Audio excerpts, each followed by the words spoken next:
What's something you do that you don't tell anyone about? Before we start with the first story, please hit subscribe and ring the notification bell to stay updated with us. Story 1.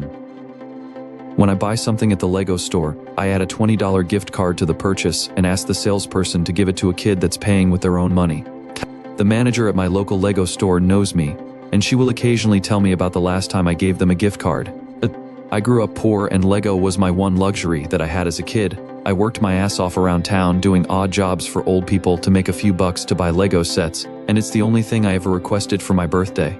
I know it sounds like a commercial, but Lego is a powerfully creative toy that can really help kids escape, and even help them grasp mechanical, mathematical, and geometrical concepts very early in life. Story 2. Spend entire weekends, sometimes even 3-day weekends, without ever leaving the house. I learned a long time ago that some people judge that as depression, antisocial behavior, etc. The truth is, I love peace and quiet. I've lived alone until recently for almost a decade, and I loved this. Sometimes I'd have the tiniest feeling like maybe I should do something on the weekends. But nah, I like the quiet, especially because with my job I am talking and thinking non-stop. I'm curious how that's going to be now that my boyfriend moved in. It'll be quite the learning curve, but it wasn't a decision made lightly, and now I get to hang out with my bestie all the time. I would add that I turn off all the lights too and pull down the shades. Just on the weekend. I like the quiet.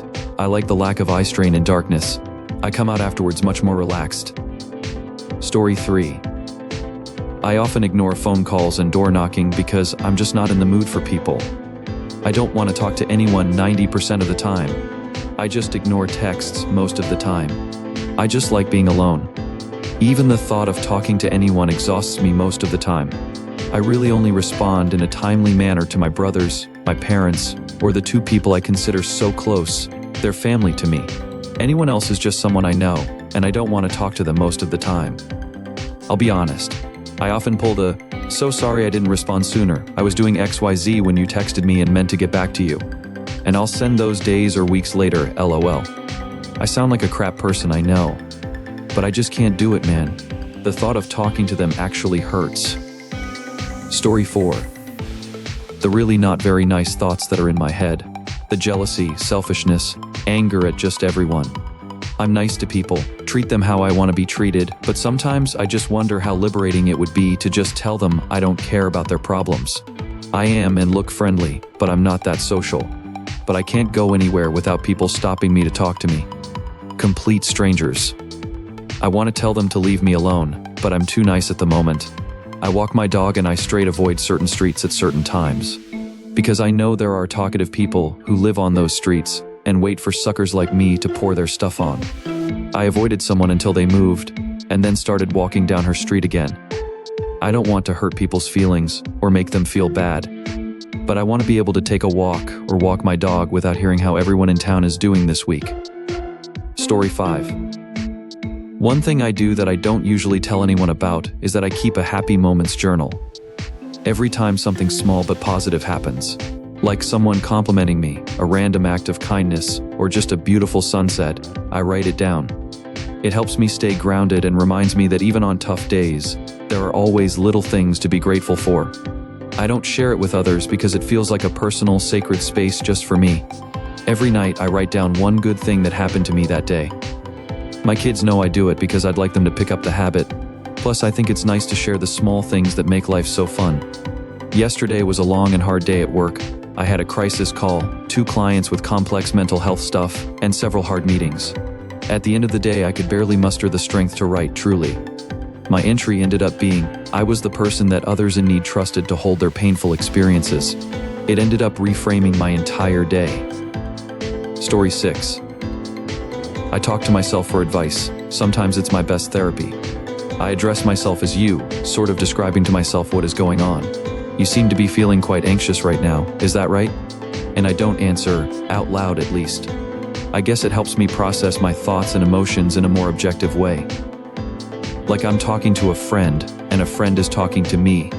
And if I'm upset about something someone else did, I'll talk out loud to them, telling them how I feel. This also makes me process my emotions and figure out what the root of an issue is, which makes it easier to determine if I want to take action to confront them and how or if I want to let it go. I also talk to myself out loud about random little everyday stuff, or make little songs describing my actions. I blame that on ADHD. Story 7. Every year, I send money to my old school to buy 6 tickets to the prom for kids who couldn't afford to go. The only person who knows is the one school administrator I email. I want everyone to be able to enjoy a nice night. I also donate anonymously to a domestic violence shelter in my area. Wow. Thank you so much everyone for your lovely comments and upvotes and the award. I'm really thankful that so many of you liked what I do. Also, I'm not a saint, just an ordinary person, and I'm really glad that I put this out there. Have a great day, everyone. Story 8. Have a whole another life in my head. Every night before I fall asleep, I build this other world, with myself in it, with complex characters and places. I imagine the buildings, the surroundings. I cast characters from movies in it or make up new ones, and give them complete backgrounds. I know it's not real, I know it will never be real. But I enjoy the world building part of it, and it gives my brain focus, instead of thinking about my anxieties. Puts me to sleep every time. For me, it's escapism, which allows me to avoid spending too much time thinking about traumatic situations in my real life. I think it might be referred to as maladaptive daydreaming. It's not harmful to anyone else in my life, and it doesn't adversely affect my own life, I don't think, so I just continue to do it. It's probably more common than you realize. Story 9. I scratch. I scratch hard. And I don't mean like I scratch itches aggressively. I mean I love the feeling of scratching an itch so much that I own a hairbrush that's just for scratching. The only time it touches my hair is if my scalp is itchy. It's one of those hard bristle brushes that hurts when they are new, but I'm so used to it and love it that it doesn't even hurt me because I'm used to it. Scratching with my nails doesn't cut it anymore. That's how used to the brush I am. And when I scratch with the brush, I get this weird thing where other parts of my body start to itch too, and I end scratching random spots all over me for a good 5 minutes non-stop, and it's orgasmic. It's weird, but I don't care. Story 10. I try really hard, go out of my way to make everyone feel included in conversations. I was in a situation where I was ignored. I had a small class in grad school, and half the class were real-life mean girls, though it was a combination of men and women. My roommate was one of them, so it was like, okay, this is my social group since they're over here all the time, so I tried hard to fit in. They'd ignore things I'd say. I'd make a joke and no one would laugh. They'd make plans in front of me and not invite me. Or I'd tell them something about myself and they'd get judgmental. Not a good situation, and one I hadn't encountered before then, and haven't been in since, thankfully. So now I'm very sensitive to when people are being ignored or not being included. Tell a joke that no one else hears? I got you. Say something and get talked over? I'll ask what you were saying. Most of the time in normal situations it isn't intentional like what I was dealing with, but it still makes me feel better to do that. Story 11.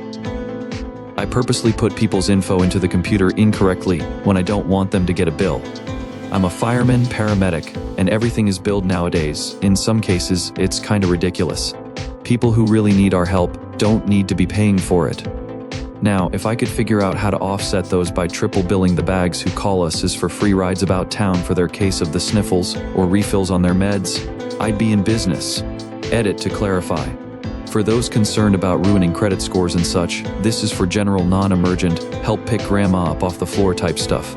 We, as a fire department, charge a first responder fee for any medical assistance, roughly approximately $350. Every time you call for non-fire related issues in my city, there is a bill generated. Sometimes it's appropriate, sometimes it's not. There's no billing issue created by these gaps in collections, and no collection agent that's going to bang down their door in a year or two. Just a frustrated billing department who throws them out and moves on to the next. I've spent some time down at the office, on light injury duty, and I've seen how the sausage is made, so to speak. That said, people transported to the hospital for serious medical issues will always have their information entered correctly, to the best of our abilities, for continuity of care with the hospitals. In those cases, it's best to have everything squared away, bill or no bill. It's the least of their worries at that point. Story 12. I hit myself when I'm angry at myself. I really don't mean to at the time, it just ends up happening, and it makes me really sad that I'm like this. I don't tell anyone because I'm afraid of being judged.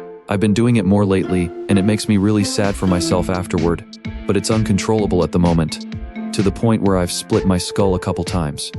It's like I have to stop crying, and I don't know any other way that by shocking myself into submission like that.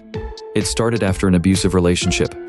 2 of my friends have seen it and they still love me, but I wish they didn't know because I feel like they look at me like I'm irrational, and also because I feel like I shouldn't have let anyone see that. Anyway, thank you for posting this. Maybe we can start a support group or something. I'm really curious about how to get better. Sending you so much love. Story 13. While doing regular mundane stuff, watching TV, cleaning, etc., I talk to literally no one. I have a full conversation with people I've made up in my head. I talk and act like they're right there with me. I even look at the people. In my head, I gave them names, what they look like, and their response at that moment. None of them are people I've ever met nor based off of anyone I know. They're not real, and I know that. I talk about my day. I vent. I even argue with these imaginary people. I could go for so long throughout my day just talking to nothing. I rarely interact with real people and don't have any friends. So I just figure, why not make my own interactions? It's a major cope and a little psychotic maybe, but it helps. Sometimes these conversations, I feel like the best connections I ever made with others. And sometimes when I haven't been alone for a bit, I miss the made-up people because I have better conversations that way than with real people. I hope you're able to make friends, but in the meantime, don't feel bad about having a good time with you and your imagination. Story 14. I regularly give rides to drifters, random old dudes, and homeless folks, and buy them lunch and just hang out for a bit. Have done so for years, but I keep it under wraps because people get overly weird or fearful about it. Yeah, I meet the occasional oddball, but I've never been in any real danger, and if you see my car, it's clear I am not worth the trouble of trying to rob, and I don't have valuables in my car. Seeing some guy limping down the street, I yell out my window asking if he needs a ride. Costs me like 5 minutes of my day, but I probably saved that guy a good hour of limping his way home with a basket full of laundry. I also get to hear a lot of interesting stories and meet some interesting people, so it's not all charity. I love a good story. I know pretty intimately just how much waste happens with non-profits, so I like just doing direct aid or just trading a sandwich and a ride for a story. Story 15. I binge and purge. Literally no one knows I do this. My husband has heard, see me being sick before, but I always blame it on bad food or coming down with something. He's never caught me enough to even suspect. I've been doing this since I was a preteen. I had a few family members and people in my life pressuring me to lose weight and be thin. I was always big since I could remember. But yeah, having stuff happen to me like not being allowed cake at a birthday party as a kid, or my stomach saran wrapped by my mom before getting dressed for the day, caused a really bad eating disorder that I've hidden pretty successfully to this day. Alright folks, that's a wrap. If you like this, please hit the thumbs up and subscribe to the channel. You can also share your thoughts in the comment below.